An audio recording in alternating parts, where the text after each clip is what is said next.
দেখতে পাচ্ছেন যমুনা টিভির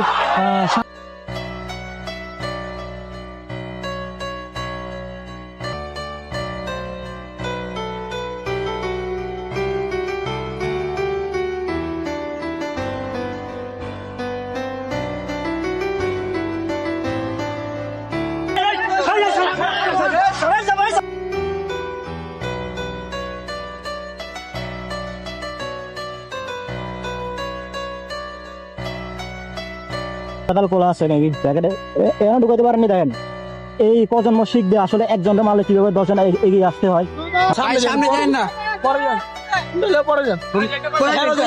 এখানে আছে, এদিকে আছে। গুলি করতেছে। আপনি চ্যানেলের নাম কি? সুমন ব্লগ।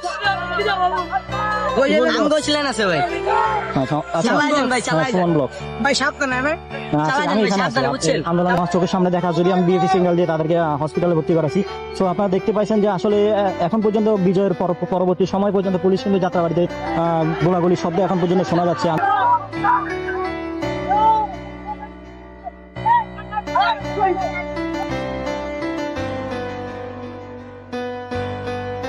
পুলিশে গোলাগুলি করতেছে, মানুষ কি করে দৌড়াদৌড়ি করতেছে আসলে। জি, ওই যে পুলিশে এখন পর্যন্ত এখান থেকে গোলাগুলি করতেছে, পুলিশে উঠতে দিতেছে না। সারা বাংলাদেশ স্বাধীন হয়েছে, এখন পর্যন্ত যাত্রাবাড়ি স্বাধীন হতে অনেক পুলিশ না আছে, কিছু সংখ্যা মোটামুটি আছে। এখন পর্যন্ত যাত্রাবাড়িতে উঠতে দিতেছে না আন্দোলনকারীদের। সারা বাংলাদেশ স্বাধীন হয়ে গেছে, কিন্তু এখন পর্যন্ত যাত্রাবাড়ি স্বাধীন হয়নি।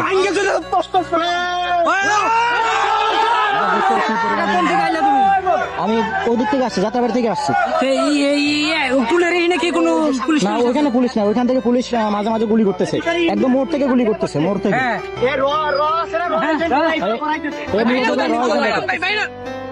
এখন পর্যন্ত যাত্রাবাড়িতে পুলিশ গুলি করতেছে, এখন পর্যন্ত যাত্রাবাড়িতে। হ্যাঁ সুমন ভাই, যাত্রাবাড়িতে এখন পর্যন্ত উঠতে দিতেছে না, পুলিশ গুলি করতেছে।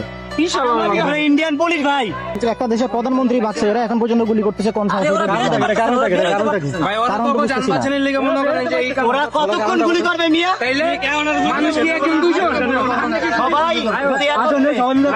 গুলি করছে, অলরেডি একদম আহত হয়েছে। আমি হসপিটালের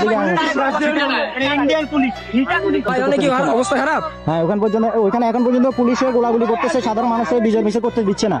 যাত্রাবাড়ি থেকে এদিকে এখন আসে নাই, এদিকে মানুষ ওইদিকে আগাইতে লাগলে পুলিশ বেশি না, মোটামুটি আছে। যাত্রাবাড়িতে ছাত্ররা বিজয় নিয়ে উঠতে দিতেছে না ছাত্রদেরকে। কেন উঠতে দিতে এখনো গুলি করতেছে, বুঝতেছি না। সেনাবাহিনী নেই, শুধুমাত্র পুলিশ আছে। সামনে কি লাশ আছে এখনো? লাশ আছে কিনা অতটুকু যাইতে পারে না, ওইদিকে যাইতে গুলি করছে। হ্যাঁ গুলি করছে। সেনাবাহিনী আছে না? না সেনাবাহিনী না, শুধুমাত্র পুলিশ। মিছিলে গুলি করতেছে। হ্যাঁ বিজয়ের মিছিলে গুলি করতেছে। আমার মনে হয় সারা বাংলাদেশ স্বাধীন হয়েছে, কিন্তু আমাদের এখনো যাত্রাবাড়ি স্বাধীন হতে পারে না। এখন যে এটা তো আসলে